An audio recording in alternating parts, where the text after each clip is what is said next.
Bueno, pues hola, ¿qué tal? Muy buenas a todos, bienvenidos a Soyen, un podcast de cine y entretenimiento que hacemos 7 personas y de las cuales nos hemos conectado 6 y estamos en estricto directo, así que voy a pasar a presentar a todos los que están y luego seguramente pues pasaremos a presentar los que están dentro del podcast, del chat de Twitch, perdón. Así que, en primer lugar, Borja Antona, ¿qué tal? ¿Cómo estás? Hola, estoy muy bien. Tengo un poco de calor. Se ha manifestado ya el calor en Madrid. Y por suerte que estamos aquí de cuarentena y puedo hacerlo sin pantalones. Yo he de decir que me he puesto pantalones. He tenido la decencia de ponerme pantalones por si acaso me levantaba y para que no me vierais en calzoncillos, Pues básicamente. una pregunta. Si tú Bien. imagínate que duermes en ropa interior y, y dices, coño, voy a dormir con calcetines, ¿no? Y luego te levantas al día siguiente y no te quieres poner un pantalón, ¿te dejas los calcetines y vas en ropa interior y con calcetines? ¿O te quitas los calcetines por puta decencia? Yo suelo quitarme los Dormir con calcetines. calcetines no me parece bien. A mí me Dormir parece con mala- calcetines da más calor que dormir con pantalón. Eso es lo que yo pienso. Estoy completamente de Sí, acuerdo con puede Edu ser. y con Sonia, así que ya que han hablado, pues les presentamos. Edu, Sonia, ¿qué tal? ¿Cómo estáis? Pues muy bien, mejor que nunca. Estamos ya a punto de pasar a la fase 1, que ya empieza a haber bosses más poderosos, ¿no? Y ya tienes más habilidades. Así que muy contento, muy contento. Hemos alcanzado el nivel 3 en Dungeons and Dragons, ¿no? Más o menos. Exacto. ¿Y tú, Sonia? Vamos a ver, por favor. Yo muy bien también. Iba a decir que me estoy bebiendo la tercera o cuarta cerveza de la cuarentena porque solo bebo cerveza cuando hacemos estas cosas. Pero como hacemos estas cosas muy a menudo últimamente, Eso te iba a decir, pues, que llevamos unos cuantos podcasts ya como para... sí, pues son todas las cervezas que me he bebido. Pasa que a lo mejor me bebo una litrona en cada soy, entonces pues estoy bebiendo bastante cerveza. Nada que envidiar de Masiel, por ejemplo.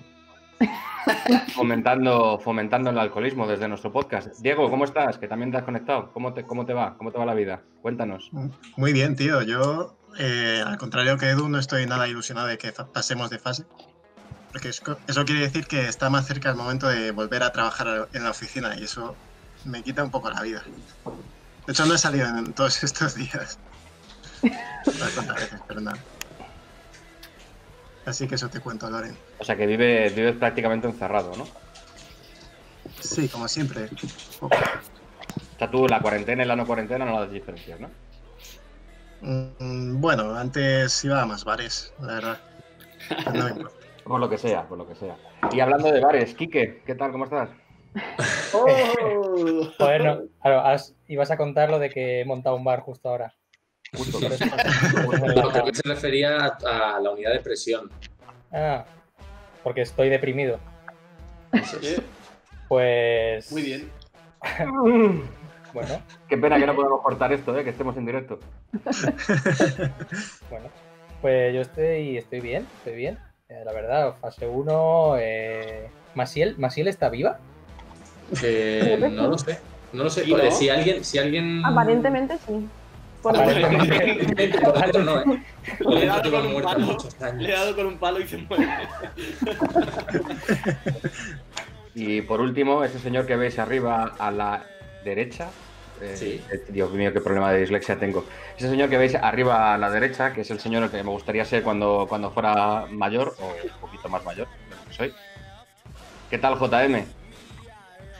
Pues bien, como Borja, acalorado e ilusionado con que me haya dado una batería de posibilidades para elegir película y habéis elegido muy sabiamente una auténtica maravilla, de la que enseguida hablaremos, me imagino. Pues sí, así que sin más dilación la vamos a presentar. No. Hoy vamos a hablar de... No. No, ¿qué? ¿Tú ¿Qué qué? falta? ¿Qué tal estás? Ah, yo, claro, sí, yo bien, vale. ¿Pasamos ya a presentar La Noche del Sí. Cazador? Vale. Sí. Bueno, un saludo a toda la gente que está en el chat. Tenemos 11 gente. 11 gentes. 11 gentes. Gente, comunidad de medida de personas. Tenemos 11 personas conectadas al chat de Twitch, de los cuales pues seguramente 7 seamos nosotros, así que hay 4 que nos están... ¿Vale? Han hablado Eguia, que es Miguel, un compañero de trabajo de Borja, y también ha hablado Edu 2910. Y está destacando la estantería, la envidiable estantería que tiene JM de fondo, que la verdad es que es una maravilla. Para toda la gente Yo tengo una pregunta estructural. ¿Tú quitas los libros habitualmente y das la vuelta a la balda para que no se colve? JM. No. ¿O no? ¿No lo haces? Pues te lo recomiendo Nada más, mucho, ¿eh? tal cosa. Te lo recomiendo mucho desde ya. Sí, sí. Porque si no, se comba, claro. A ver, Tiene mucho sentido. Tiene sentido, sí. Bueno, a ver, ¿de qué película vamos a hablar hoy? Bueno, pues hoy vamos a hablar de una película de 1955 dirigida por Charles Lawton llamada La Noche del Cazador.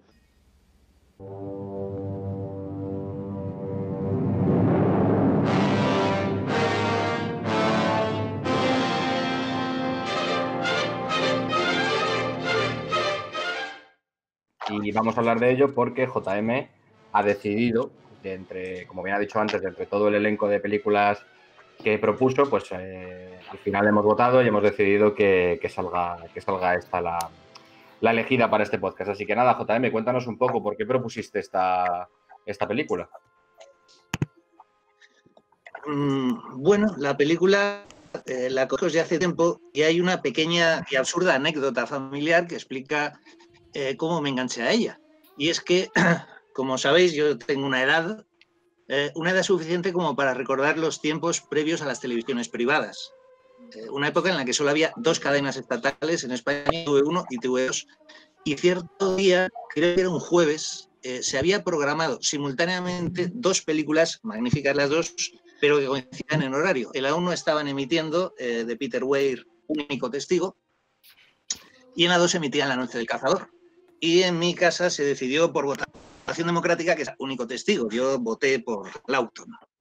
El caso es que vimos esa otra película, que tampoco está nada mal, y al acabar, bueno, pues yo pedí que cambiáramos de canal y la primera imagen que apareció de La Noche del Cazador es el cadáver de Willa Harper en el coche, en el fondo del río, con sus cabellos mecidos con algas por la corriente. Una imagen terrible y bellísima a la vez, algo muy, muy poderoso. Y esa imagen me conquistó. Y yo creo que de ahí viene mi devoto amor por este largometraje. Es la imagen que comentas súper potente. Ahora hablaremos de ella, si queréis. No sé qué os ha parecido, si la habéis visto ya o no la película. Yo sí, yo la había visto ya hace bastante tiempo y ya en su momento me encantó. O sea, me pareció una película sobre todo muy fuera de su tiempo. O sea, me parece que lo cruda que es y lo malo que es su protagonista, porque al fin de cuentas es el protagonista de la película, me parece que está como varios años por delante de lo que se mostraba en aquella época, ¿no? Que las historias solían ser quizá más recatadas, por decirlo de algún modo. No se solía ser tan violento o tan perturbador. Y después de volver a verla anoche para el programa de hoy, pues me sigo reafirmando que a mí me parece un peliculón tremendo. ¿Tú crees que es una película violenta? Violenta no porque muestre violencia, sino por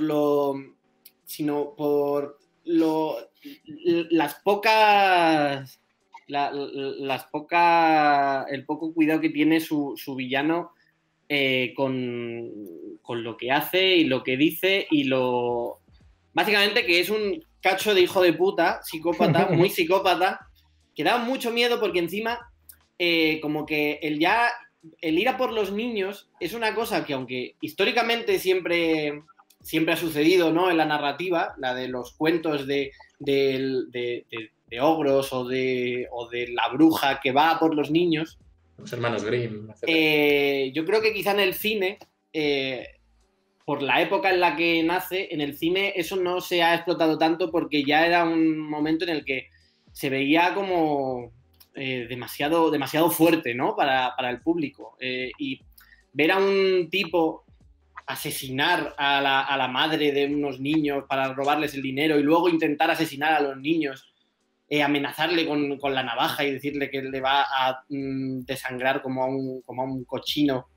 Así, a mí me parece muy violenta, pero no violencia de una película no la violencia de ahora. De Mel Gibson o de Schwarzenegger, o sea, sino violencia en cuanto a lo perversidad y perturbadora que es, eso es. Vale. Si queréis decimos un poco de qué va la peli por si alguien no la ha visto, o, que es normal. Lo digo yo mismo. La película es una película de Charles Laughton, ya lo ha dicho Loren antes, de 1955, y cuenta la historia de... está basada en hechos reales, en realidad, vagamente basada en hechos reales. Los hechos reales son un predicador, bueno, creo que no llega a ser un predicador, es una persona es un granjero que va buscando viudas para casarse con ellas, asesinarlas y quedarse con el dinero. Y en esta película hay un predicador que hace más o menos el mismo modus operandi, con la salvedad de que en este caso coincide con el marido de la viuda, de la próxima viuda en la cárcel, y le cuenta en sueños que ha tenido, que robó un banco y que tiene escondido el dinero. Entonces, ¿dónde está el dinero? Lo saben los hijos de este granjero que es apresado, y este predicador intenta sacar el paradero de dicho dinero persiguiendo a estos niños, no solo en la época en la que están en la casa, sino cuando después se van a escapar, y se vive como una especie de cuento, una especie de pesadilla onírica que refleja, bueno, ahora si queréis hablamos de ello, que refleja un poco cómo se vive la vida siendo un niño. Charles Laughton es un actor británico que dirige esta película, es su única película, es muy curioso. Es un actor que, si no me equivoco, también está en Testigo de Cargo. Uh-huh. Él mismo podría haber interpretado, si hubiese sido un poco más joven, decía Garci, a este predicador, pero por edad no cuadró, y por eso está Robert Mitchum. Charles Laughton, decíamos, que solo ha dirigido esta película, en parte porque fue un tremendo fracaso. O sea, creo que recaudó un tercio de lo que costó. Y fue un fracaso de crítica y público. Si no llega a ser por Francia. Francia después, cuando se rescató unos años después, Cahiers du Cinéma la ensalzó. Truffaut habló de ella, incluso cuando tenía Truffaut 21 años, dijo que había cosas que no le convencían, pero que en general era como muy novedosa, muy innovadora. Y incluso en Cahiers du Cinéma en el 2007 se la catalogó como la segunda mejor película. O sea, es una lista un poco extraña porque ocupa el puesto segundo de las 100 mejores películas que tener en una cinemateca. Eso puede ser es una lista. Lo que tú quieras, ¿no? Porque ¿qué películas merece la pena tener en tu cinemateca? Claro, a lo mejor Space Jam. La búsqueda 2. ¿Qué es una cinemateca? Claro, esa es la primera pregunta. Porque yo no tengo eso. Yo tengo estanterías. Claro. La lista de los posers. O sea, la número 2 en tu estantería de poser. Decir poser no es bastante poser. Pero nada, ¿me lo vas a decir tú, que dices Chitos y qué más? Pandailla, dice Chitos Pandailla. No entremos en esa guerra. A ver, yo está claro que digo Chitos por joder. Y Wi-Fi. Borja, te quería preguntar, todo esto, o sea, toda la fama que le vino después del estreno, ¿el director seguía vivo? Muy buena pregunta. No lo sé, pero el JM sí. JM parece que sí. ¿Charles Laughton no murió 3 años después? ¿O quién murió 3 años después? No, Laughton sobrevivió todavía 7 años, murió en 1962. Lo que pasa es que no solamente el fracaso como director, sino digamos que a esta película le sigue un enorme desengaño respecto al propio cine, puesto que solo rodó 4 películas más. Después, como actor ante las cámaras, no volvió a dirigir ninguna. Tenía preparado una adaptación de Los desnudos y los muertos, que acabó dirigiendo Raoul Walsh, en una adaptación que pasó sin pena ni gloria, y ya digo, solamente rodó luego Testigo de Cargo, Bajo 10 banderas y Tempestad sobre Washington. Entonces Bueno, me da pero mucha estaba- pena, tío. Me da mucha pena. O sea, yo quería que el pobre, después de toda la bajona de que tu única película se considere una mierda, al menos haya visto cómo en Europa la ensalzan a peli de culto. Se resarciese un poco.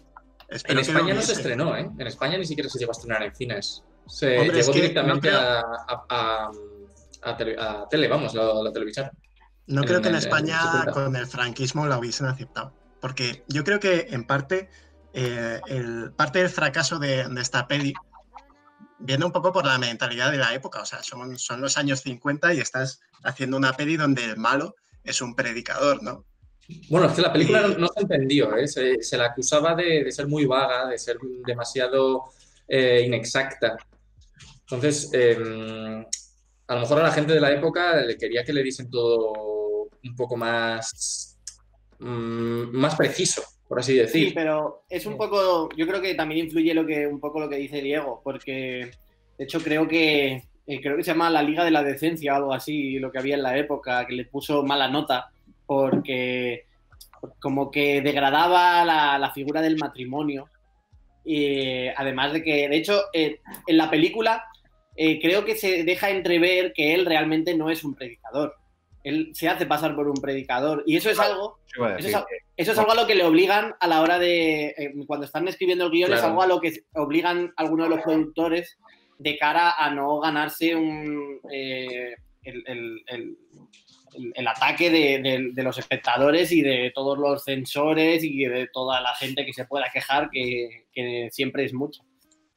Sí, es lo que yo creo que también Edu tiene razón cuando dice que yo tampoco tengo tan claro que él realmente sea un predicador. O sea, porque por mucho que hable en nombre de Dios, porque supuestamente le hable a Dios y hable con pasajes de la Biblia, eso no te hace automáticamente predicador. Yo creo que este tío es directamente un estafador y un trasunto del demonio.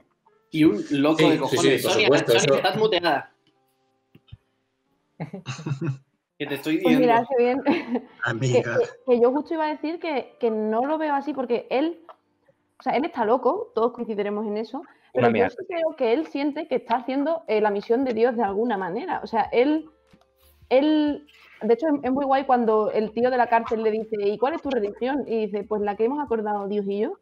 Pero luego yo creo que es cierto que él siente que está haciendo una labor con Dios cuando puede acostarse con la madre, cuando la noche de bodas, vamos, cuando se casan y no se acuesta con ella. O sea, él tiene sus principios o su religión particular un poco adaptada a su avanzado estado de locura, pero comulga con ella y vive un poco... Pero claro, comulga con Fíjate. ella porque toda esa religión está enfocada al egoísmo suyo. O sea, No, y se Dios palpa- me pide que robe este dinero a estos niños. Claro, no te jode. No, el tema está en que No, pero la- Dios no le pide que no se acueste con ella, Dios no le pide que la haga sentirse mal. No, por pero su él es cuerpo. muy misógino. O sea, él odia a las mujeres. Claro, pero es que dime una cosa, ¿acaso no es la religión misógina? O sea, al final estamos como diciendo que no es religioso realmente, que es un estafador porque usa la excusa para robar dinero. No, ojo, Que eso cuidado, está claro, pero que luego él, yo estoy de acuerdo con Sonia, o sea, él dentro de su locura y de que evidentemente es un cabrón, ladrón, asesino, él cree en Dios y cree en un Dios que le habla y incluso manipula a la gente. O sea, en cierto modo se siente empoderado por ese Dios que le habla, que no deja de ser, pues supongo que una incipiente esquizofrenia o algo por el Yo palo. creo que aquí JM seguramente lo sabrá mejor. Es algo que me imagino. Que el director también quería un poco mostrar esas dos caras de la religión, ¿no? Del cristianismo en este caso. La religión en su lado bueno, que muestra a través del personaje de esta mujer que cuida a los niños porque ella no pudo, que les cuenta cuentos de la Biblia. Sí, y Lillian Gage. está todo enfocado a que sean buenas personas y tal. Y por otro lado, la parte más manipuladora del predicador que usa la religión, pues eso, para manipular, lo que habéis dicho, para cuando le cuenta el cuento de las manos, ¿no? A toda la gente para hacerse pasar por alguien bueno y tal. Y joder, yo creo que La gente veía eso en los 50 y se mosqueaba. Yo creo que por eso no triunfó tanto. Sí, lo que acabas de decir es el discurso también de Juan Manuel de Prada. Pasaron La Noche del Cazador en... ¿cómo se llama el programa este de García? Qué bello es el cine. Qué grande es el cine, ¿no? Grande. Qué grande es el cine, es verdad. Y Juan Manuel de Prada dice exactamente lo que tú dices, que por un lado muestra el lado bueno de la religión en Lillian Gates, y por otro lado Robert Mitchum hace de, pues, un poco también lo que decía Loren también, de ese trasunto del demonio, porque al final el demonio es religión también, y es la parte mala de la iglesia, y también se juega mucho con el pecado, etcétera, porque también hay mucho simbolismo con la manzana que le da el niño a Lillian. Hay mucho, habla mucho de la inocencia, de perder la inocencia, de volver a recuperarla, de volver a perderla, o sea, tiene un poco también ese aspecto. Y luego otra cosa interesante para mostrar este matiz es el juego de luces que tiene Stanley Corsese como vídeo de foto en la película, que luego hablaremos de él porque quiero hablar de expresionismo alemán y creo que querían hablar Edu y JM, así que si queréis en ese orden. No, yo iba a decir eso, que yo veo... Edu, una cosa, que no se os olvide mencionar el color, ¿vale? Lo colorida que es esta película. Por supuesto. Vale. Yo, por cerrar un poco, ¿no? el enfoque que ha abierto el melón Diego, yo lo veo exactamente igual. Veo como una especie de mensaje muy, muy claro sobre cómo se puede utilizar la religión como herramienta y cómo depende mucho de lo que el creyente decida interpretar. Porque al final tienes por un lado al personaje de Harry Powell usando... En muchas ocasiones usa versículos de la Biblia reales para darle fuerza a su discurso, incluso cuando su discurso es de ser un cabrón. Me gusta mucho, por ejemplo, cuando usa un versículo que a mí me parece que habla mucho sobre la concepción o sobre cómo era el mundo y la gente pues en tiempos de la Biblia, ¿no? Esa frase que le dice al padre de los niños en la cárcel, cuando le saca la navaja y le dice que yo no vengo a traer paz, que yo vengo a dar espada o algo así. Que es un versículo de la Biblia que a mí siempre me ha hecho gracia, ¿no? Porque es como, no, Jesús es un hombre de paz. No, mira, Jesús viene aquí a darle de hostias al que haga falta para decirle, aquí mi Padre es Dios. Eso hay que tener en cuenta que eso daría para un podcast. Podríamos hacer un podcast un día hablando de la Biblia, ¿vale? Estaría muy bien. Jesús como pacifista no aguanta un par de lecturas de sus pasajes en la Biblia, ¿eh? Y además habría que hablar de Jesucristo Cazavampiros 2, que es un peliculón.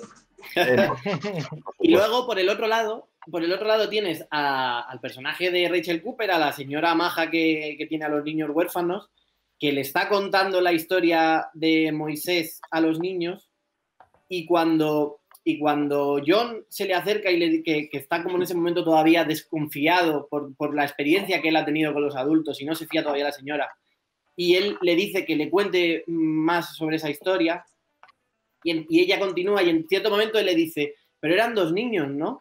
Como viéndose reflejados a él y a su hermana, y ella, sabiendo que lo importante de la Biblia no es quizás su contenido explícito, sino su mensaje, cuando lo enfocas bien, le dice, pues sí, creo que tienes razón, creo que eran 2 niños.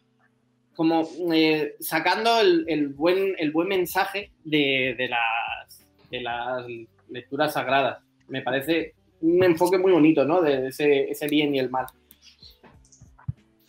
JM, creo que querías decir algo. Sí, me ha gustado el planteamiento que ha hecho Diego porque aparece en la película muy explícito el dualismo de una religión que puede ser aniquiladora, inhumana, sádica, o una religión caritativa de amor, de acogida y de cuidado. Y en ese sentido la oposición entre Harry Powell y la señorita Cooper es muy clara. Harry Powell representa pues una actitud neurótica de de la religión justiciera, de la idea de que la religión está para hacerte pagar por tus pecados, hacerte pagar con crueldad, con sufrimiento, con dolor, con condena eterna y la leche. Mientras que la señorita Cooper, pues de alguna manera su redención es que ella asume las consecuencias de los pecados, entre comillas, de otros, puesto que los amoríos fugaces y adolescentes que se traducen en embarazos no deseados, ella es quien recoge ese fruto, quien lo cuida, etcétera, etcétera. Entonces son dos actitudes diametrales. Y de lo teológico, que Diego lo ha situado muy bien, quería pasarlo psicoanalítico.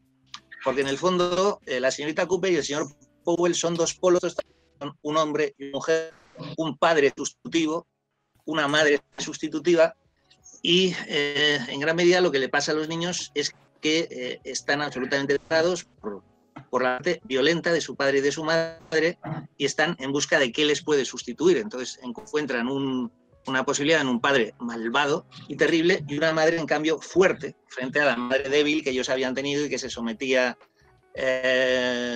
pues a este terrible predicador. Sí, es curioso porque ambos, que son dos caras de una misma moneda, me gusta mucho la escena en la que está él cantando fuera de la casa y ella se le une cantando, pero modificando ligeramente la letra, como intentando exorcizar, sacar el demonio de dentro. Eso me encanta. Una cosa que haciendo referencia a lo que tú dices, JM, de recoger el fruto, creo que al principio de la película, el personaje de la señorita Cooper habla de que de un árbol podrido no puede salir fruto bueno, y de un árbol bueno no puede... No me acuerdo realmente de cómo es la... Ibas bien, ¿eh? Ibas bien. Sí. Es otra cita evangélica, vamos, el por su fruto conoceréis. Eso es, por el fruto lo conoceréis, sí, correcto. Sí que se hace muchísima referencia a eso. De todas maneras, el odio hacia la mujer también lo tienes. O sea, parece como que la clave de triunfar es casi odiar a las mujeres, porque incluso ella comenta que las mujeres son unas insensatas. Sí, pero eso no es odio, eso lo que hace es pintarlas un poco quizá como débiles, como ingenuas, como que se dejan embaucar. Y de hecho los personajes de la película, los personajes femeninos de la película, quitándole a ella, son así. O sea, la madre de los niños, por alguna razón que se me escapa enseguida, bueno, a ver, supongo que también un poco por presión social, quizá de la otra señora, ¿no? Que la vieja que esa. tiene que tiene que buscar su marido, ¿no?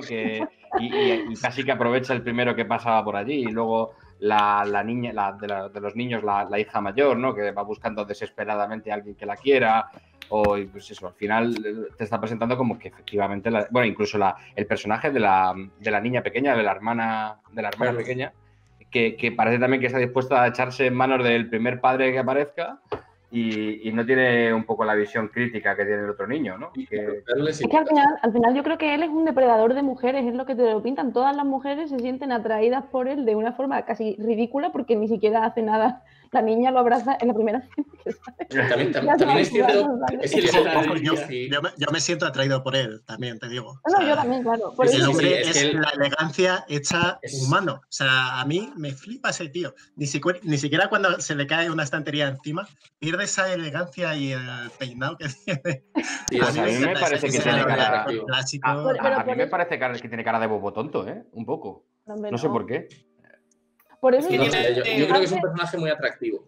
Estamos hablando, por supuesto... Así lo veo yo, porque él es, pues eso, un depredador de mujeres, y a todas las engancha y las atrae con una cosa u otra, excepto a... No me el nombre. Bueno, a la vieja, voy a decir la vieja. A la vieja guay. A la señorita Cooper. La vieja guay.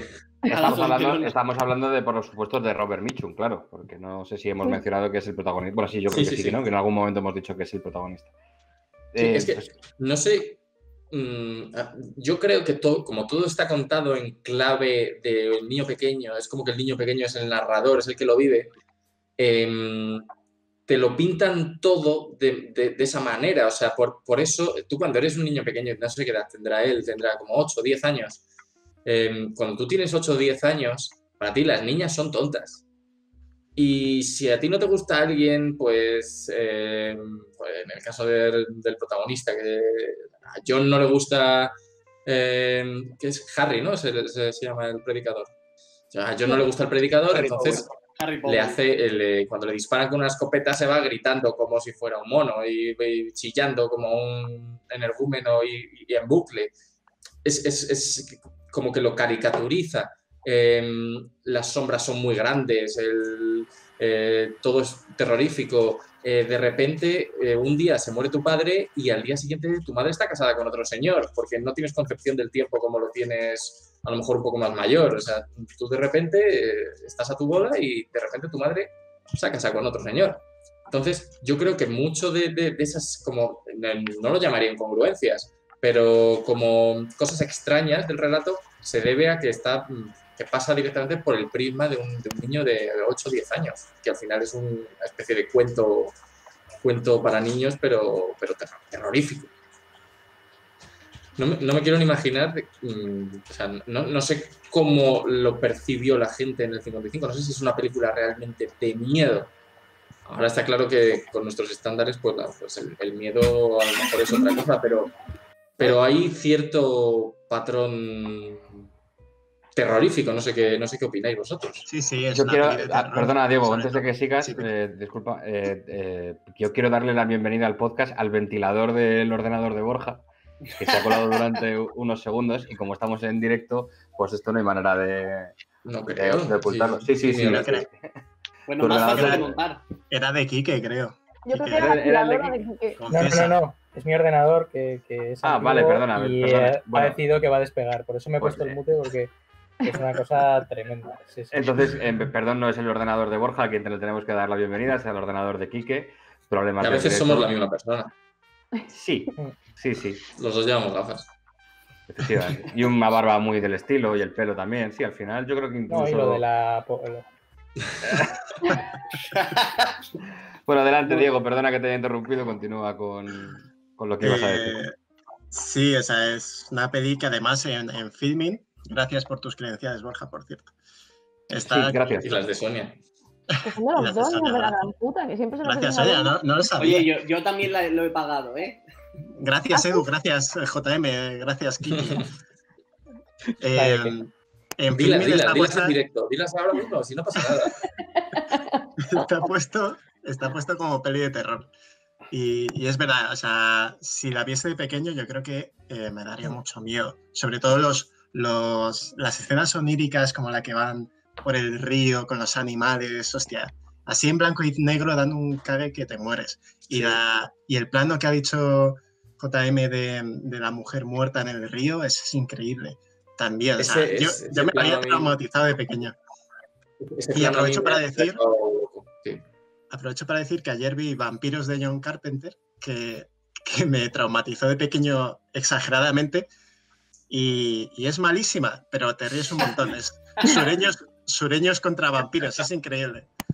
Y me ha servido para darme cuenta de que ha cambiado nuestro prisma de ver el terror. O sea, ya estamos curados de espantos. Yo recuerdo la escena en la que la mujer, la madre de John y de Pearl, está en la cama y está iluminada justo para que solo esté ella iluminada, el resto está como en penumbra. Y que es como un... O sea, parece como un cine muy europeo en ese aspecto. Y luego se aleja la cámara un poco y se ve como unos techos súper altos, todo muy anguloso, todas muchas sombras y tal, que es como si fuera el Nosferatu de Murnau, o sea, todo, o el gabinete del El Caligari. doctor Caligari. Entonces, También. esas imágenes a mí se me han quedado completamente, se me han quedado grabadas. O incluso cuando van por el río y encuentran esa casa que es completamente poligonal y parece un cartón ahí en el cielo. No sé, o sea, yo creo que el expresionismo alemán, bueno, en general el cine europeo está súper presente en esta película y a lo mejor por eso no gustó. Solamente doy motivos por los que puede no haber gustado esta película Claro, es que al final día de su estreno. tiene una estética muy, quizá, muy onírica, muy simplista en muchas ocasiones. Yo entiendo que para transmitir esa idea de cuento infantil. Que al final, bueno, antes no lo hemos dicho, lo has dicho tú que estabas en hechos reales, pero realmente lo que estabas en hechos reales es una novela. Sí. Que, o sea, es la novela escrita por David Group, que Mi villano favorito. Efectivamente, el mismo. Es la que lee Charlton y el que se queda prendado, ¿no? De ese concepto tan puro, tan de cuento, de niños enfrentados básicamente a un ogro que les persigue y que quiere acabar con ellos. Y todo es eso, ¿no? Es un poco lo que dices. Todas las imágenes quizá a veces son muy simples, pero eso le da mucho más poder. Leía incluso que, por ejemplo, hay muchos encuadres como ese que mencionas tú, ¿no? El de la habitación cuando la mujer está tumbada y el predicador está a punto de meterle un machetazo. O distintos planos en los que hay poca información del plano en los alrededores, ¿no? Digamos, en la parte más exterior de la imagen hay veces que incluso no hay nada, o está en negro, o no hay más decoración o más detalles.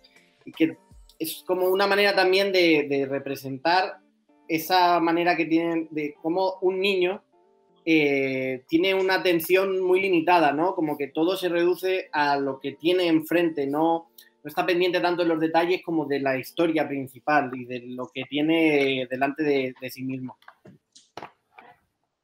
JM querías hablar, me parece. Sí, bueno, estoy aprendiendo un montón porque fuera de mi visión están cuestiones. Interesante tomar lo que ha comentado respecto a la influencia del expresionismo alemán. En esta película, yo cuando la vi por segunda o tercera vez de forma analítica, dejando la fascinación, entrando en el análisis, vi mucho de Fritz Lang. Y ya cuando eso es explícito es cuando en algo que para mí es totalmente superfluo, que no aporta nada a la película, cuando la muchedumbre quiere linchar al predicador Powell, que ya ha sido encerrado en la cárcel y tal, vamos, parece una secuencia de furia, literalmente. La primera película que dirigió Lang en Hollywood. También tiene mucho de Griffith. Bueno, de hecho, la actriz Lillian Gish es habitual de Griffith y por eso yo creo que la castearon, que la castingearon. La castearon. ¿Cómo se dice? La campearon. Le lanzó la Pokéball. ¿Pero cómo es? Que la castinearon. Cuando haces un casting. La contrataron, joder, la contrataron. No, tiene un nombre, joder. La castinearon. Alinearon. Sí, se hace un anglicismo raro. Chitos. el libro creo que en este caso o sea, la película es completamente deudora del libro. El libro fue un éxito absoluto. JM, ¿te lo has leído? O al menos lo tienes. Porque lo estás viendo en su estantería en este momento. Estaba fuera de cámara. Tiene todos los libros. Claro, tiene todo. ¿Lo has leído? Reconozco que no lo he leído aún y a raíz de esto le hincaré el diente. Pero sale el escritor con mirada interesante dentro, en la solapa del libro, sale con la mano apoyada, a lo mejor así. Si sale, Borja dando un brazo. No, vale. Sale, sí, foto de autor, pero vamos. Sí. Sí que consta, participó en el guión y al decir de la mujer de Charles Laughton, Elsa Lanchester, en sus memorias, aportó curiosas ideas visuales de las que uno no esperaría de un escritor. O sea que a lo mejor directamente fusilaron el libro en la película o bueno, no lo sé. Por lo poco que he leído, así un poquito que he leído solo por ver quién era el escritor, parece ser que originalmente ese hombre quería ser artista, ¿no? Quería ser mujer, pero resulta que era daltónico y pues lo de ser pintor pues se le fue un poco a la mierda y dijo, pues escribo, que las letras son todas de color negro y no hay problema. Excepto si te lees La historia interminable. Es verdad, es verdad, es verdad. O sea, Pero, de hecho, La historia interminable creo que Sí. estaba en verde Y rojo. y rojo, o sea, fatal para un serio? daltónico. Yo que soy daltónico, sí, fenomenal. Nada, no tengo problema con el rojo y el verde, pero no entiendo muy bien por qué rojo y verde, que sobre todo el verde no es una letra que se distinga especialmente bien sobre el blanco. Ya, es verdad, podrían haberla hecho. Pero no, ¿había rojo y verde o había rojo, verde y negro? ¿O rojo, No. verde y azul? O... A mí me No suena había un que negro, rojo- no había un neutro. No lo sé. Ahí ya me No sé, pillas. yo Hace tampoco- muchos no me años acuerdo, no me acuerdo. que me leí un libro que por otra parte está bastante sobrevalorado. Yo tengo una pregunta para Quique, como experto en Simpsons de ¡Ay, yo también! Sí, iba a Tengo la misma decirlo. pregunta, creo. Iba a decirlo que hay- escena que la Hay escena más de que una habéis- referencia. Sí, a los Simpsons, claro. Sí, en Los Simpsons a esta película. Los Simpsons predijeron la noche del cazador. ya vieron venir. ¿Qué te iba a decir? La escena que habéis comentado del pueblo yendo a linchar al predicador con las antorchas en alto. O sea, es Springfield total. Springfield cuando se organiza para matar a alguien. O sea, es Springfield. Que lo hace muy a menudo. Espera, os digo más. Lillian Gish nació en Springfield. Toma ya. Tómalo, en la tienda. Ojo. Sí, Oh. correcto. En el Badulaque. En el Badula, que sí nació Lillian Gish. No, pues hay varias. Eso en concreto, bueno, lo que es La masa enfurecida, ¿no? Eso es muy. Eso yo no sé Claro. si viene de esta película, porque supongo que se habrá esto en otras más, como decía J.M. Frankenstein. Pero sí que, por ejemplo, en la primera reaparición del actor secundario Bob, después de que Bart consiga que le detengan y todo eso, él está en la cárcel haciendo pesas y se le ven los dos puños, los que en uno pone Luff y en otro Hat, ya que los Simpson tienen Pues 4 tienen dedos, 4 dedos. no tienen 5. Ah, ya, qué bueno. A Qué esa bueno, peli. tío. Y luego, en uno de los primeros capítulos de Los Simpson, que es el de la... no me acuerdo cómo se llama, pero es una cuidadora que contratan y que les intenta robar a la los, babysitter a los ladrona, niños, ¿no? la babysitter ladrona.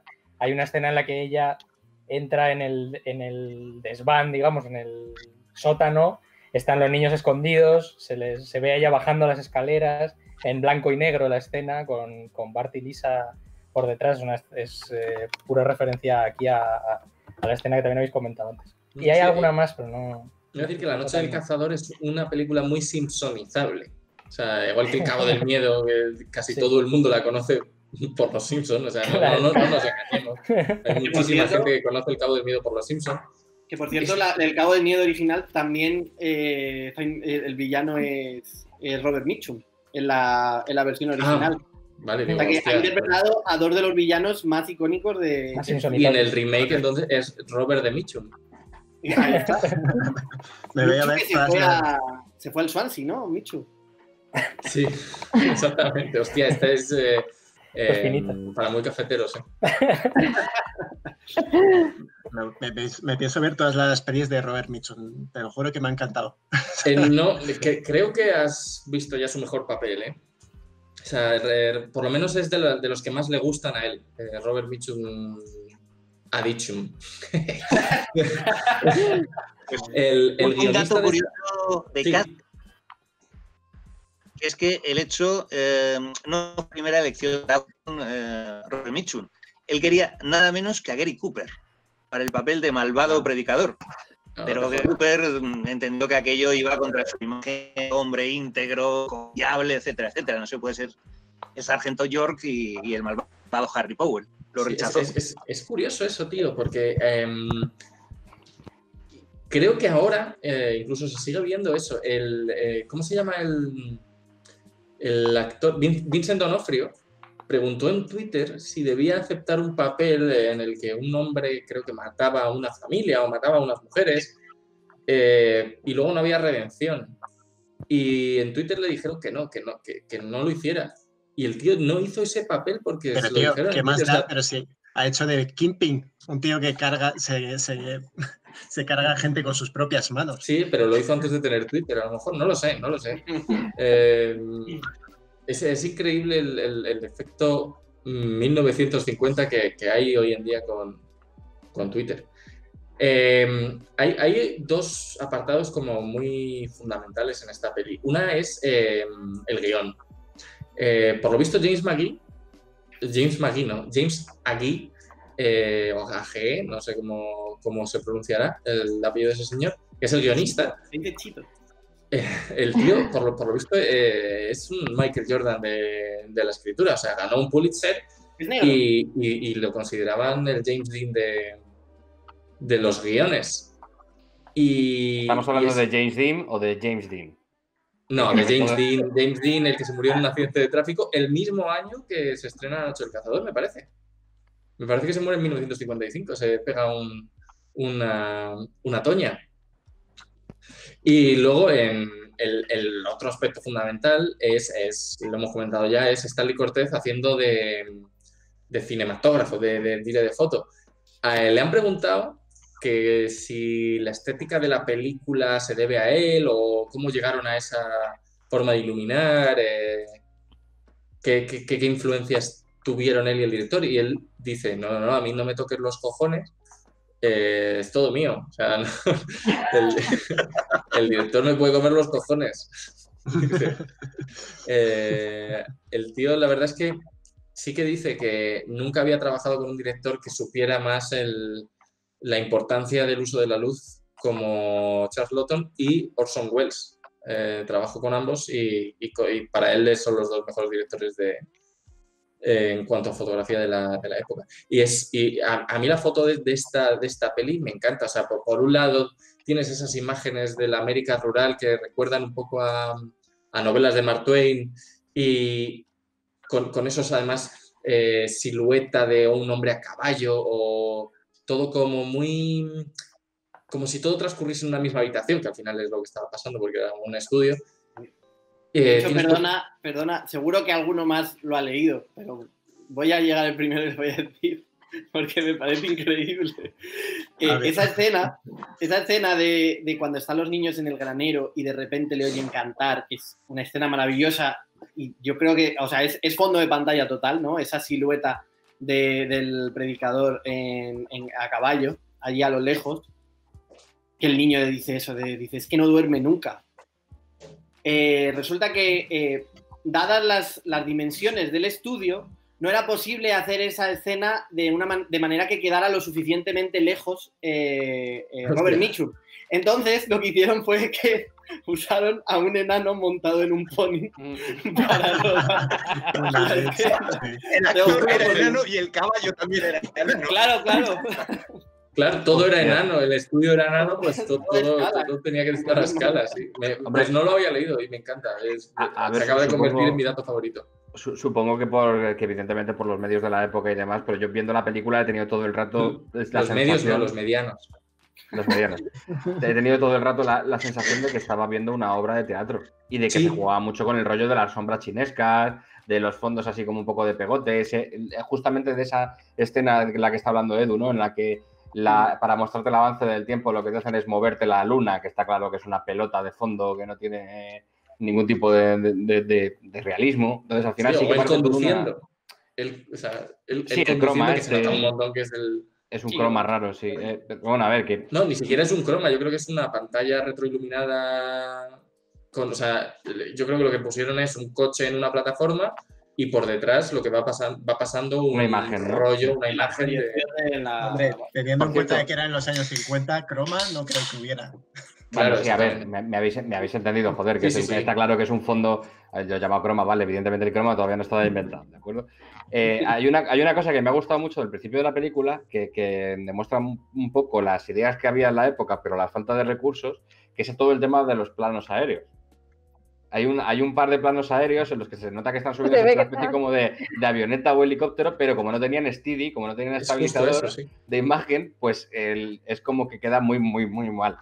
Es una cosa súper novedosa, ¿eh? O sea, no te creas tú que se había hecho mucho. Se subieron a un helicóptero y grabaron, efectivamente, sí, es justo eso. Y grabaron, supongo que te refieres al plano en el que está como yendo a caballo, ¿no? Que justo hablan de que han matado a un gitano. El primer plano. No, de los niños. La primera escena. Ah, o el primer plano, sí, efectivamente. Sí, justo. Me refiero al primer plano de con la vista cenital de la vista aérea de la cárcel y demás historias. ¿JM quiere decir algo? Sí. No, un dato, recordando que antes hablaba de cómo Fritz Lang es una de las grandes influencias de esta película. El primer plano rodado desde un helicóptero en la historia del cine fue justamente en una película de Fritz, Los amantes de la noche, anterior en muy pocos años a esta. Está, pues, coger el testigo de ese modo original de presentar las cosas acorde con una película que empieza literalmente en el cielo. Porque si recordáis el primer plano, hay un fondo de estrellas y está este personaje angelical de la señorita Cooper hablando de, bueno, ese discurso bíblico inaugural de por sus obras los conoceréis, el buen árbol y los frutos. Que por cierto me recordó mucho a los primeros minutos de la película de Dune, de David Lynch, en los que sale uno de los personajes hablando también con el fondo de estrellas y demás, además con el mismo efecto. No sé si lo tenéis en mente y si no, pues... A mí me recordó a Bohemian Rhapsody, el principio de los minutos.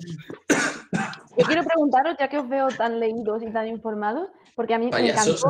Perdona, que no he visto el personaje de la princesa Irulan, ¿vale? En Dune, por dejarlo claro.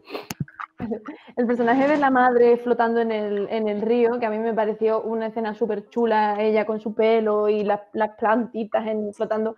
Pero yo me pregunto, ¿cómo coño habrán grabado eso? Yo también me lo pregunto, tío. ¿Mataron a una mujer? Antes de que Edu suelte el dato, porque sé que Edu lo conoce, tengo que aclarar que no es la actriz que está interpretándolo, sino que es un molde de ella, no sé si en yeso o en qué material, con lo cual no es la actriz la que está ahí. Vale. Es un monigote, pero Ahora, A pesar de que sí. También he dudado en eso, en plan de lleva mucho tiempo sin respirar. Ahora sí queréis hablamos de estas Robert penas. Mitchum, a pesar de que se por querido, parece ser que Robert Mitchum y Shelley Winters, que es la que interpreta a la madre, no se llevaban muy bien. Y que en cierto momento Robert Mitchum dijo que qué pena que no lo hubieran rodado con ella, con la actriz de verdad, la escena de debajo del río. Dice... Robert Mitchum tiene pinta de ser una persona bastante regulinchis, ¿eh? O sea, por lo poco que conozco de su personalidad fuera de las cámaras, no parece que sea un tío digno de admirar. Pero bueno. Ya que lo cuentas, la verdad es que tiene una... O sea, parecía ser un tipo bastante peculiar. Antes he estado viendo como un especial suyo, así, muy cortito, que decían que... Un momento, Edu. ¿Me vas a tirar el mito a un día de convertirme en el mito? O sea, sigue pareciendo un tío bastante guay. O sea, vale. Él era como un chaval bastante sarcástico, bastante peleón. Su madre le mandó a vivir con los abuelos para ver si aprendía un poquito de educación, porque era un camorrero. Al diario de Patricia le mandaron, creo. Pero se escapó de casa de sus abuelos porque se peleó en el instituto. Ponía que se peleó con el director del instituto con 12 años y se escapó y se dedicó a vivir por ahí montándose en ferrocarriles como polizón y a ir buscando sitios donde ganar dinero. Se metía, yo que sé, boxeaba para ganar dinero, que de hecho se cree que por eso tiene ese ojo caído, ¿no? Esa expresión tan particular que tiene él de las hostias que recibió cuando peleaba por pasta. De hecho, no sé si os recuerda un poco a Sylvester Stallone en el dibujito que está puesto en el layout de Twitch. No sé si lo habéis visto, la portada de La Noche del Cazador que he puesto. Ahí se da un airecillo a Rocky. Y tiene un rollo. Para mí es un poco, es un Kirk Douglas con sueño. Sí, total.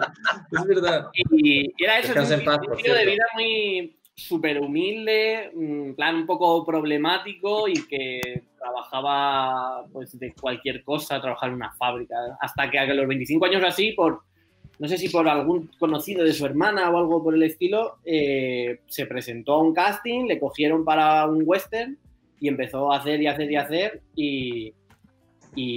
al final se convirtió en una estrella. Era un tío que él decía que solo tenía 3 registros a la hora de actuar, que era mirar a la izquierda, mirar a la derecha y mirar al frente.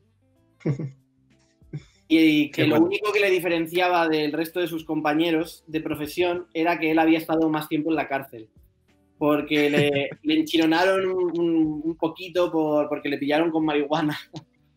Y en aquella época, pues eso era chirona total, claro.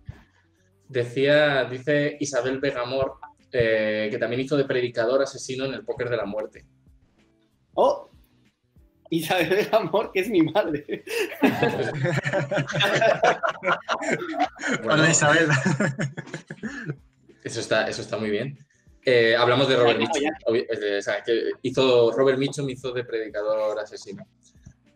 En algunos puntos, por cierto, que ahora que estoy buscando imágenes, perdona que te vuelva a interrumpir, Borja, encuentro cierto parecido entre Robert Mitchum en esta película y Jude Law en Camino a la Perdición. Pues yo también. ¿Verdad? Sí. ¿No os parece curioso que yo creo que hay un cierto punto de... Porque además el personaje de Jude Law en Camino a la Perdición de psicopatita también hace un rato, ¿eh? Sí, de persecutor. La escena de la muchacha de debajo del río, de verdad, o sea, para mí es uno de los planos más emblemáticos de la historia del cine desde ya ahora mismo. Ahora mismo que lo digo, ya lo digo, ¿vale?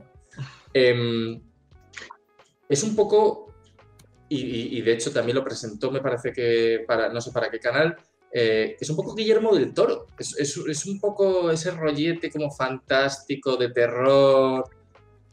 ¿No os lo parece? Incluso toda la película. Realismo mágico, ¿no? A mí lo que me provoca esta escena es cuando veo que el pescador alcohólico está con la caña de pescar y se asoma a la barca y se ve perfectamente que en el fondo del lago hay un coche con una señora atada. Me da la sensación de decir, qué buen plan. Un plan perfecto y sin fisuras. El del predicador, porque no, o sea, no tendría otro sitio donde esconder el coche, más que ahí, que se ve perfectamente. Sí, si lo vemos. Por cierto, Isabel Vegamor dice: hola. Si lo vemos desde una perspectiva cronológica estricta, como muere un día, a los 2 días, imagínate, llega el predicador, a los 3 días se ha casado con la muchacha, a los 5 días la ha matado y a los 6 días se ha matado a un gitano y se ha ido con el caballo. La gente de ese pueblo es como muy confiada, ¿no? O sea, quiero decir, solamente tienen que recibir una carta una postal del predicador diciendo: oye, que me he ido con los niños, que no os preocupéis, que estamos todos bien, que hemos ido con mi tía Mari. Y dice la mujer: ah, bueno, entonces vale, entonces de puta madre, venga, Matías, no sé cómo se llamaba Matías, sigue haciendo pan. Y bueno, pero antes le voy a dar un traguito al licor que me ha hecho de melocotón. Pero eso no es por confiada, yo creo que es que esa mujer en realidad se la suda, o sea, realmente me comen todos porque se aburren. Entonces, sí, pero luego ven que van con las antorchitas. Se mete, pero claro, porque es ese tipo de gente, es aburrida. Es Twitter, es ese tipo de gente que no tiene nada que hacer, entonces se mete en la vida de la gente, o sea, en realidad convence a esa mujer de que se case con este hombre que no le conoce de nada. O sea, todo eso lo hace por gusto, por diversión. Una vez que ya manda la carta y ya no está aquí, pues a buscar al siguiente. Ya esto no me preocupa. Y en el picnic que dice: pues yo llevo sin follar 40 años, y mira que estoy tan tranquilamente. Sí, y el marido pues se le quita el hambre. Ay, madre mía.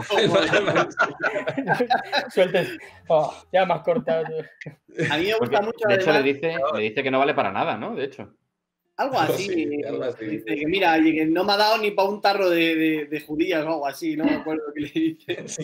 A mí me gusta además porque creo que ese tipo de historia de niños perseguidos por algo maligno y que por el motivo que sea esté plasmado como esté, pero los adultos son incapaces de proteger a esos niños, es un tipo de historia que a mí me gusta mucho, ¿no? O sea, me recuerda mucho a ese espíritu que tiene It, ¿no? De que directamente te dicen como si los adultos estuvieran hechizados por algún tipo de influjo del villano, que hace que no presten atención a esa persecución que están sufriendo los niños. Es una cosa que creo que le ayuda mucho a ese tono de cuento de terror. Es que cuando decís cuento de terror, yo creo que la peli es como una pesadilla infantil. O sea, sí, totalmente. Muchos elementos de lo que un niño sueña, y yo me imagino como un niño que se siente en peligro, le da miedo que ningún adulto le eche cuenta, directamente su madre se lo dice, o sea, la madre que acaba de conocer al predicador, que lleva con él un día, no lo cree, o sea, le dice que le ha preguntado por el dinero y directamente no se lo cree. Incluso cuando lo escucha, ni siquiera es capaz es que eso es terrorífico. y da mucho Eso sí, miedo. o sea, justo la escena en la que va hacia la casa, que está la casa también en penumbra, otra vez, escena de luces y sombras, y está escuchando con esa música de fondo al predicador hablando con la niña, pero venga, dime dónde está el dinero, dime esto. Y ella se queda como con una cara como de Midsommar, como de, ¿Tú crees que va a como de reaccionar? secta. Y no reacciona tampoco. Sí, y entonces totalmente dice, te voy a arrancar el brazo. Está solo.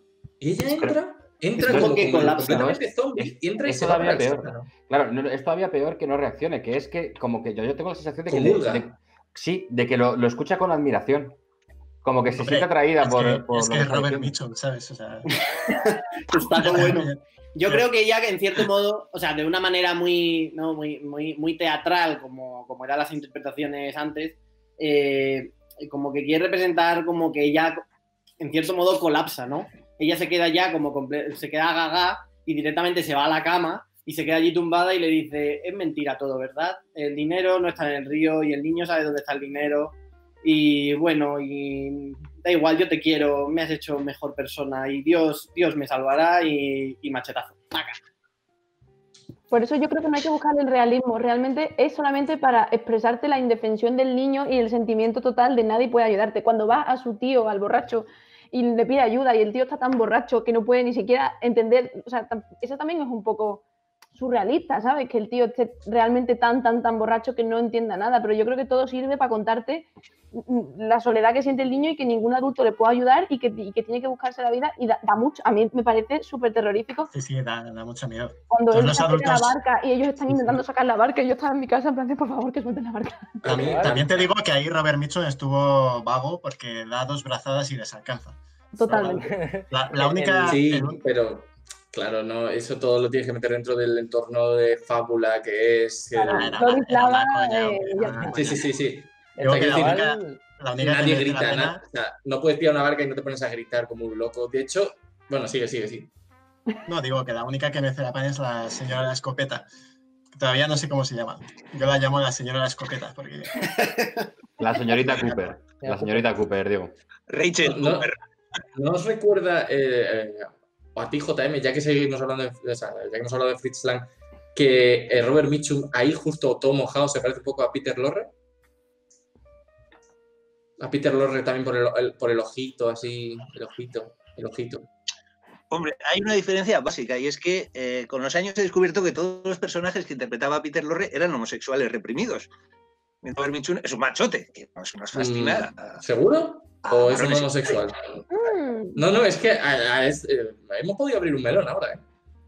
Homosexual, no sé. Sí, hay un melón importante porque esa misoginia de Harry Powell puede ir por ahí, porque de hecho cuando le niega sádicamente la consumación del matrimonio a la pobre Sally Winters, que está ilusionadísima y tal, eso es duro.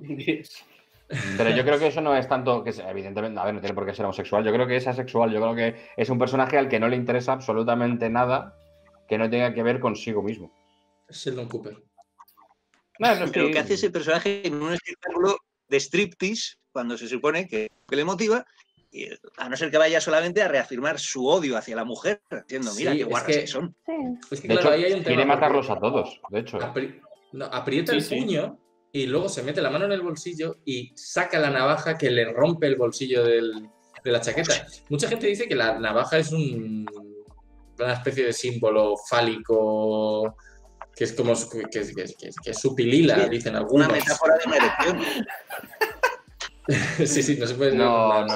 Espera un segundo, ¿por qué Sonia tienes un pegamento? Escucha, y yo curiosamente yo estaba con esto en la mano también. Estaba con un mechero en la mano. Gente inquieta. Si Freud psicoanalizara esto, diría que estamos teniendo representaciones fálicas en las manos. Claro, al hablar de penes, pues... Estamos hablando, claro, como estamos hablando de la sexualidad de un personaje, que necesitamos reafirmarlo con un pene en la mano. Yo tengo un pene de verdad.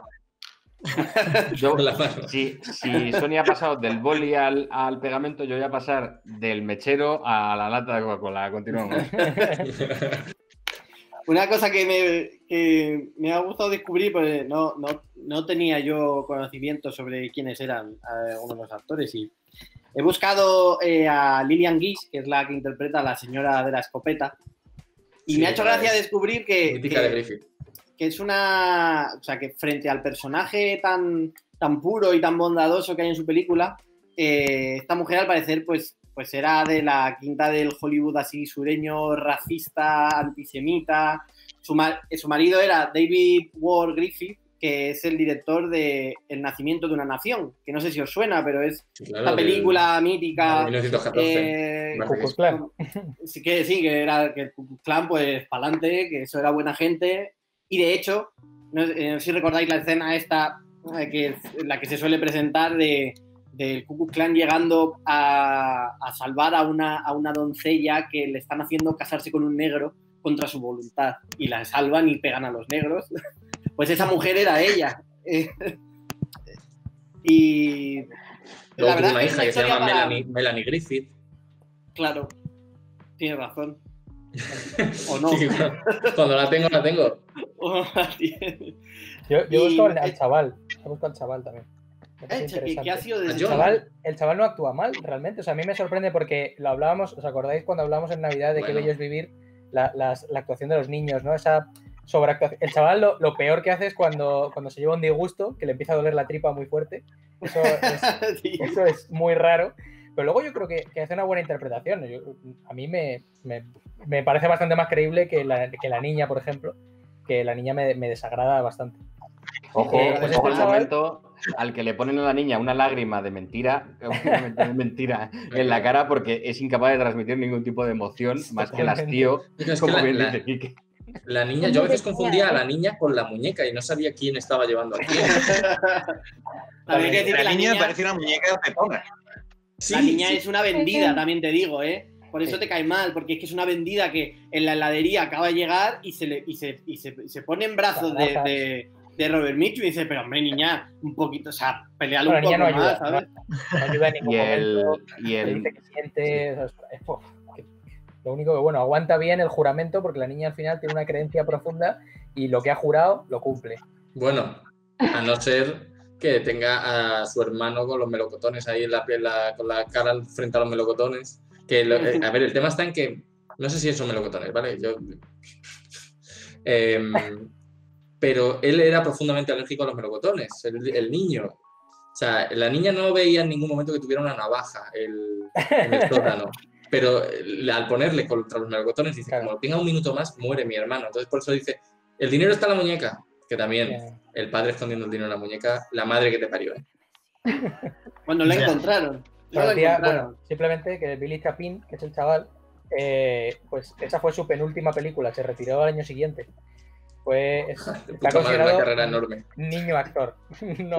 Nunca fue adulto actor y luego, por lo visto, pues tuvo su movida con, pues un poco, como decía Macaulay Culkin, pues también tiene un poco de leyenda su vida personal.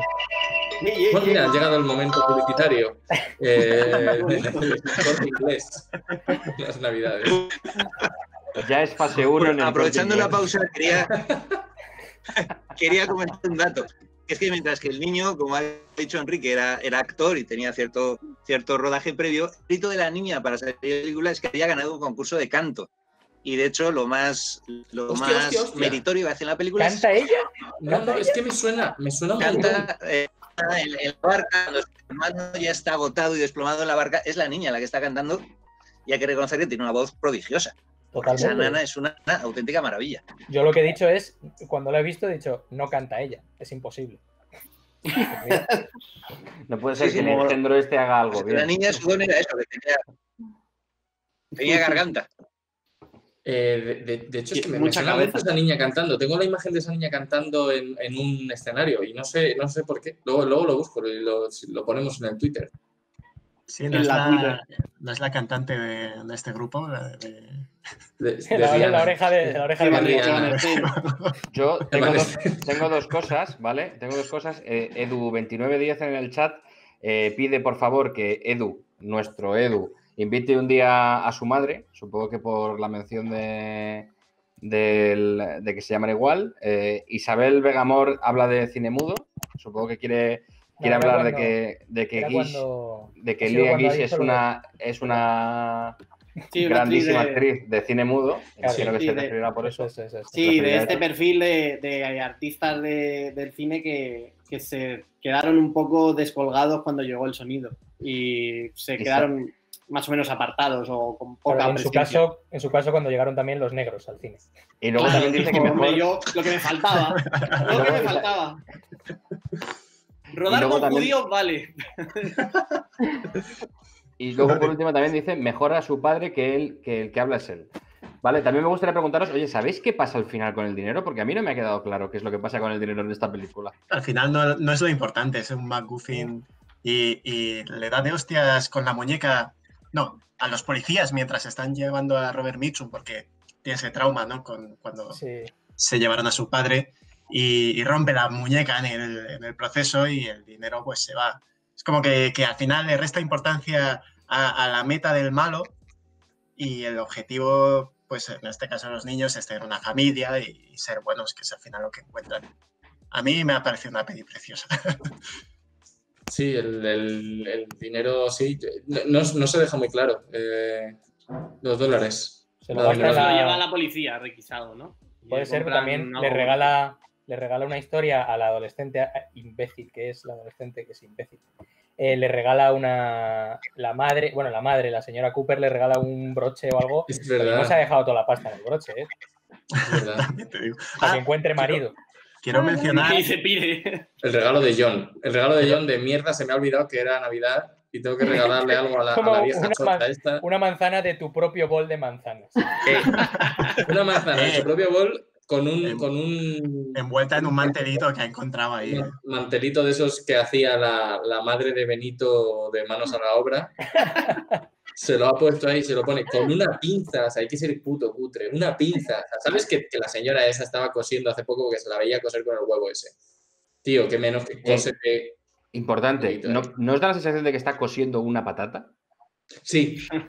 Sí, no, pero lo que tienes es el huevo este de coser. No sé lo que es el huevo de coser. El huevo de coser es una cosa que se pone para poder coser sin que te rompas, te pinches los dedos, supongo, ¿no? Y para que tenga cierta forma, ¿sabes? Para que no tengas que poner la mano sobre lo que coses e ir cosiendo, pues ponen el huevito. Que nos corrija, yo qué sé, no sé quién. Que nos corrija alguien que sepa de coser con huevos.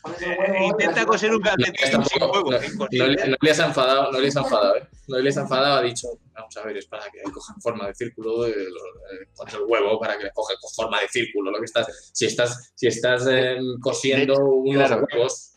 Eso te iba a decir, que sirve. a mí me parece que es más para coser con una guía que para no pincharte. Porque lo del tema de pincharse, creo que es para eso está el dedal. Claro, igual estaba haciendo patuquillos para los niños. Porque Yo si creía fuera que un gorro para la niña, necesitaría un melón. Porque era un chupachú de 20 duros. Vale, fenomenal.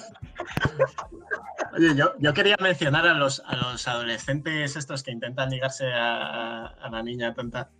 O sea, me encanta. O sea, hay chulos en cada época de la historia. Eso pensé yo, son atemporales, ¿verdad? Esos chavales podrían estar igual en los 50 con su chupa de cuero y su tupé, como ahora, pues, unos canis ahí en la esquina. Y no, es que esos chavales después dices que se van a intentar ligar a Olivia Newton-John y te cuadra también. O sea, es que... Y me resulta curioso que en los años...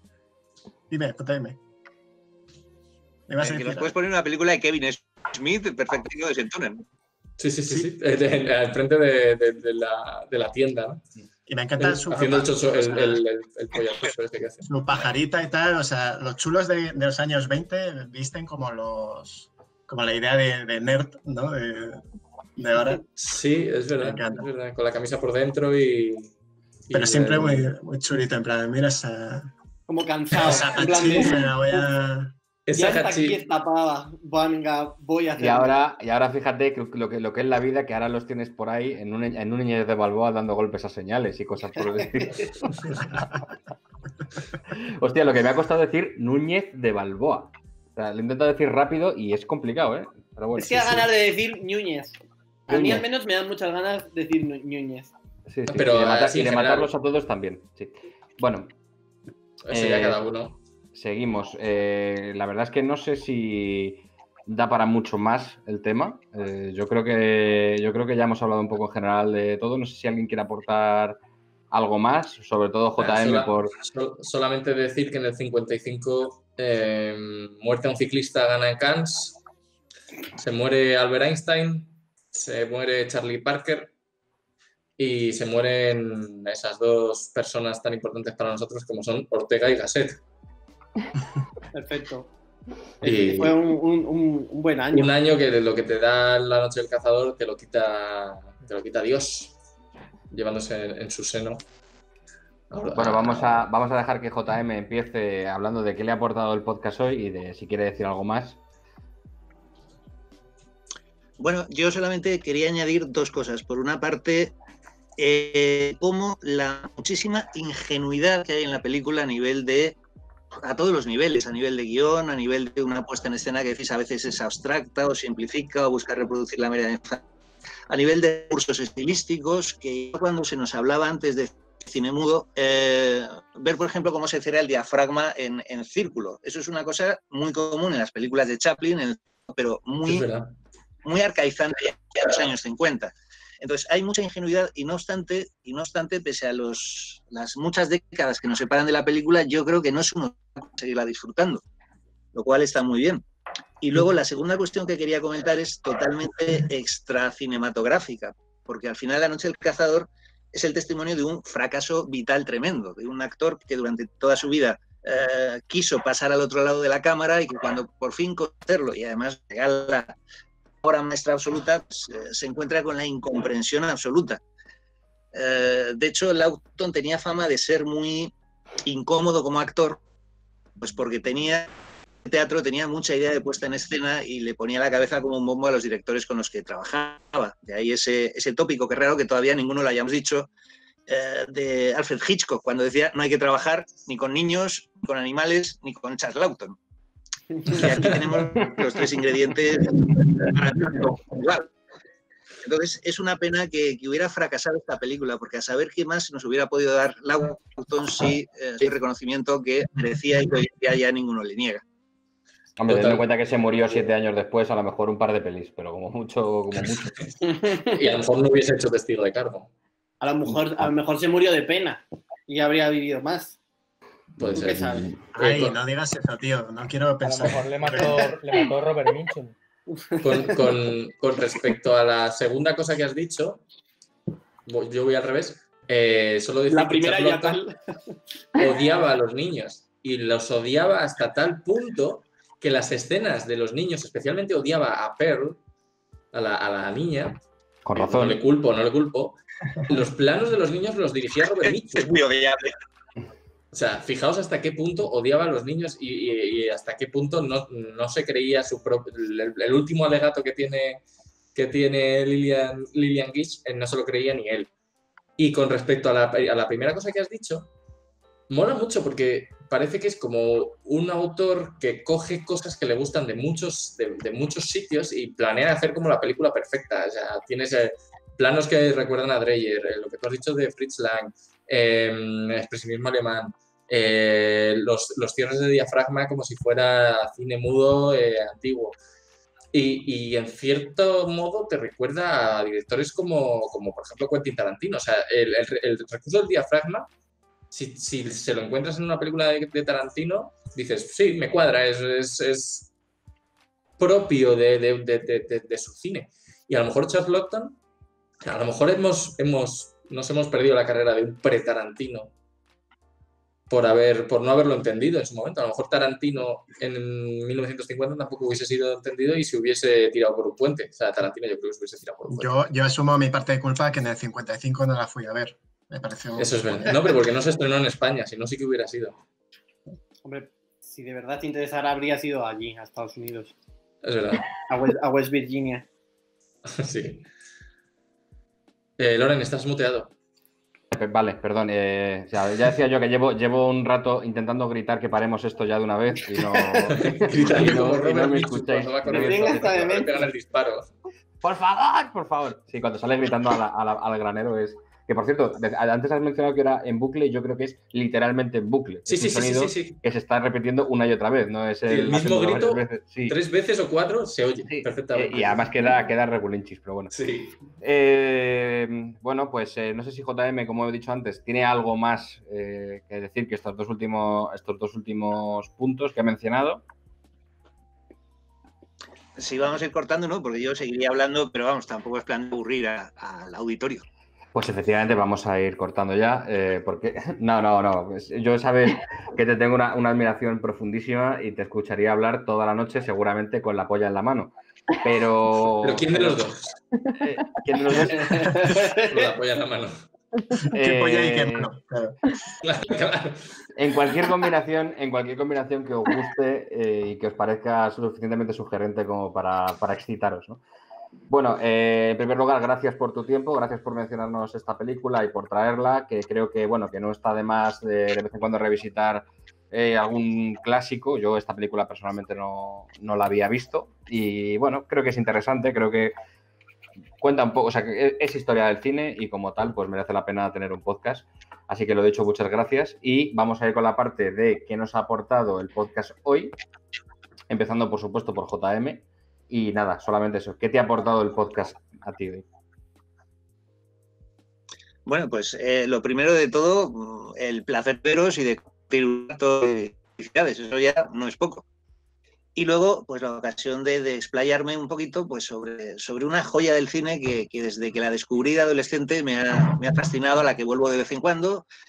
Tengo que leer la novela y me imagino que esta misma noche me lanzo y nada, disfruto. Se ha cortado. Así que gracias. Creo que has dicho disfrutar la mandanga. Creo, ¿no? Se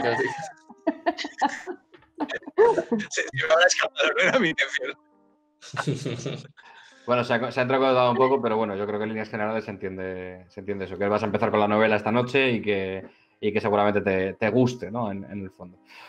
Vale, pues en orden inverso en el que os he presentado antes, creo que antes el último al que presenté era Quique, así que Quique vas a ser el primero en hacer esta sección que tanto os gusta a todos, esta parte del podcast que os apasiona sin ningún tipo de duda.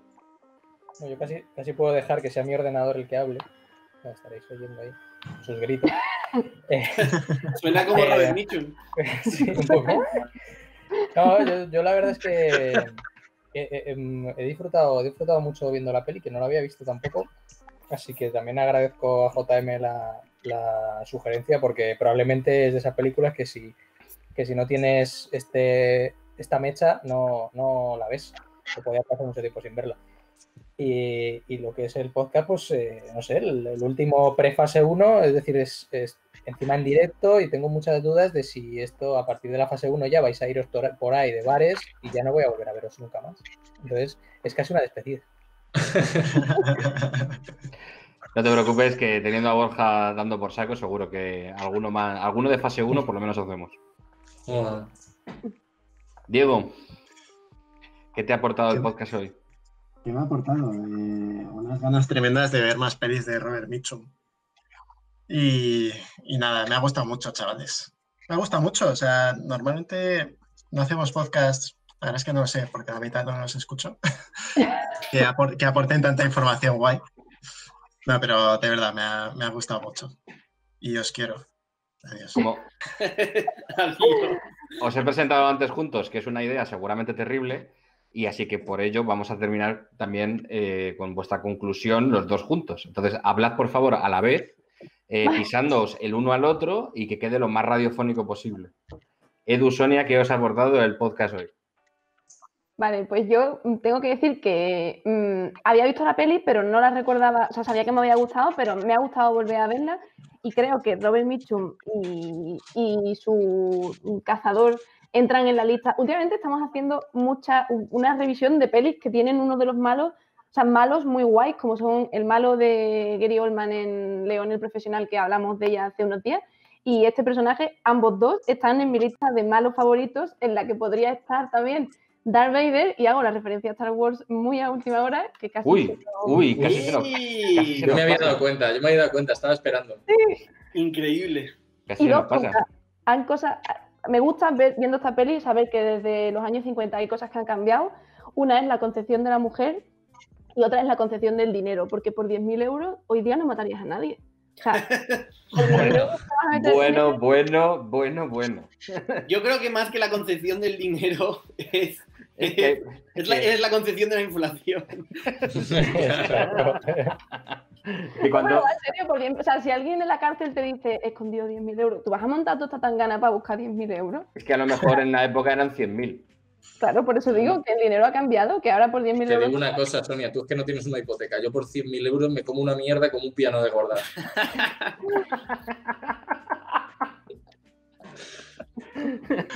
Y no te sobra mierda, ¿eh? Y no, me voy, todavía me tengo que comer otra. Joder, qué elegancia, igual que Robert Mitchum, igualito.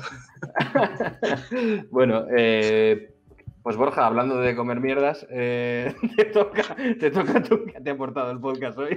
Bueno, yo no he dicho nada al final. Pero da igual. Sí, tampoco lo quiero No, decir.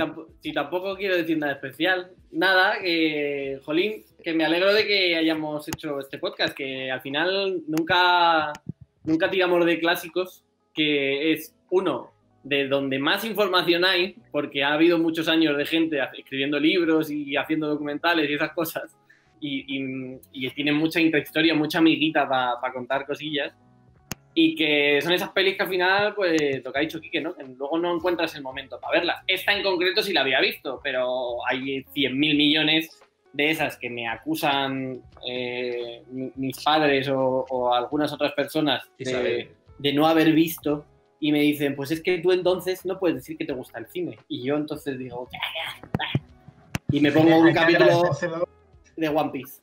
Hay que agradecérselo a JM, por cierto. O sea, deberíamos coger más pelis de su lista. O deberíamos dejar que él eligiese las pelis de las que hablamos. Y ya por último, sí, Borja, adelante. Yo solamente hacer una confesión que me ha aportado darme cuenta de que cuando fuimos a hacer esta película me confundí y Edu me sacó de mi error. Todo el rato estaba pensando que estábamos hablando de El Cazador, de Deer Hunter, la película con Robert De Niro y Christopher Walken y Meryl Streep. Y me hubiese gustado muchísimo llegar a este podcast y darme cuenta de que no he visto la película correcta y estar flipando hasta por lo menos el minuto 10. Y decir, pero Robert, ¿qué predicador? ¿Pero qué predicador? Pues es un señor con un pañuelo en la cabeza. ¿Cuándo vamos a hablar de las ruletas rusas? Yo también me equivoqué, lo que pasa es que luego descarté automáticamente que fuera esta película, pero había una película que se llama El Cazador Nocturno. Es una película... ¿Cómo? No, es una película que va de vampiros y demás, o sea, una película que tiene una pinta terrible. Sí, no hemos hablado del remake de La Noche del Cazador, por cierto, que hay un telefilm de La Noche del Cazador, pero bueno, no creo que merezca la pena. Y quieren hacer un remake ahora, en estos momentos. No creo que funcione. Buena idea. Porque no lo va a ser. No creo que funcione.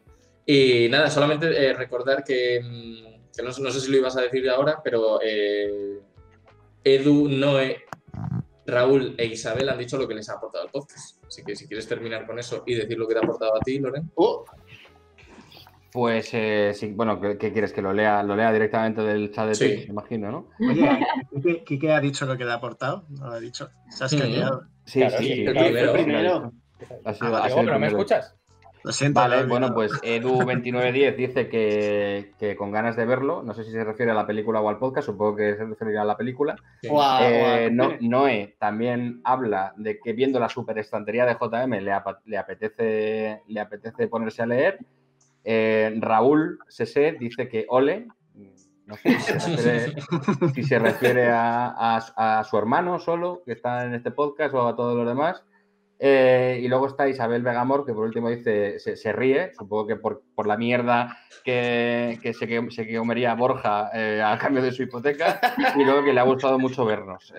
Por último también habla ahora Eguia, que dice que volverá a ver la película en filming a lo largo de esta semana, no veas la película, sal a la calle, que estamos en fase 1, ¿vale? Vete a tomar cervezas para que en septiembre volvamos a poder todos estar confinados como nos merecemos. Claro, ahora el objetivo es volver a confinarnos. El objetivo es salir a la calle ahora a lo bestia para que en 3 semanas volver a estar en confinamiento. Sí. No lo hemos dicho que está en Filmin la película. Podéis ir a verla gracias a Jaume Ripoll, que es el CEO de Filmin, el cual vendrá la semana que viene. Y a la siguiente echarla otra. Sí, vamos a montar una ouija para hablar con él. Bueno, respecto a lo que me ha aportado a mí el podcast, bueno, primero el tema de estar pendiente de Twitch, la verdad es que es un poco nerviosismo y alegría a partes iguales, porque eso, aunque haya 4 o 5 personas viéndolo, pues siempre hace ilusión que perdéis 1 hora y media de vuestra vida para ver nuestras caras. A mí os agradezco que hayáis estado aquí y que hayáis aguantado hasta el final. Y lo de siempre, sobre todo revisitar un clásico que yo no conocía, por lo tanto no es revisitar sería por vuestra parte. Claro, no tenías guardado el wifi. Y nada, que me alegra mucho de hablar con JM como siempre y que a ver si se pasa más por aquí, que siempre es bueno tenerle. Y nada más, pues, por mi parte, si queréis vamos cerrando ya. Sí, Pues Vale. perfecto. hombre. Pues lo dicho, muchas gracias a todos los que habéis estado hasta el final y un saludo, nos vemos en el próximo podcast. Un saludo. Hasta luego, chicos. Hasta Muchas luego. gracias. Adiós. Hasta luego.